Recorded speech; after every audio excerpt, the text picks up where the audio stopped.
Thank you, Brian. It's a pleasure to be here, and it's my honor to be your state's attorney, the state attorney general. And it's true, Brian and I are active in that voting space. Georgia was one of the states that was involved in that Supreme Court case where the Voting Rights Act Section 4 was thrown out. So what else are we doing? Well, the state attorney general's office, as you can imagine, is involved in a lot of litigation. We have 5 lawsuits against your friend, the Environmental Protection Agency.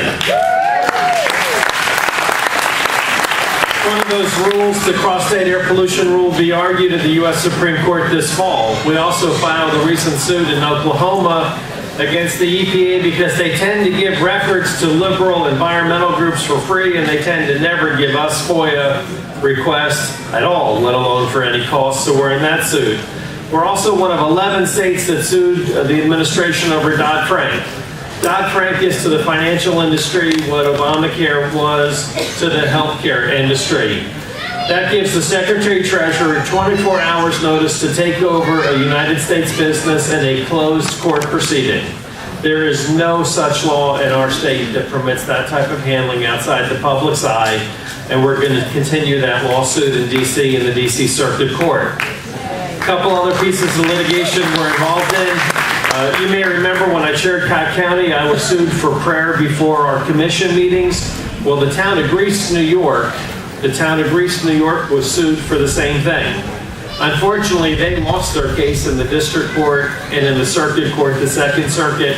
It's now in the U.S. Supreme Court of the United States, and Georgia's proud to have filed a brief in support of the city of Greece, New York, as they should have prayer too.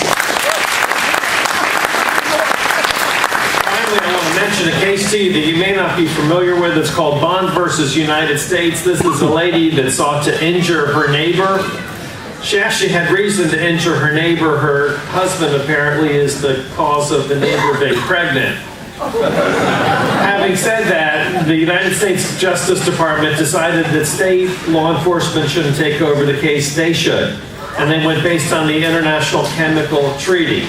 That case is in the U.S. Supreme Court for the second time, which is unheard of. And the issue before the court is whether a treaty trumps our Constitution.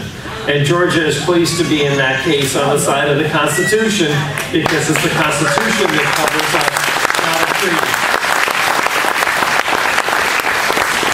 As you can imagine, we're very involved in the numerous issues between the premium hikes, the navigators who have less training than census workers, and it's my pleasure to now introduce our Insurance Commissioner, Ralph Hudgens, who's leading that fight.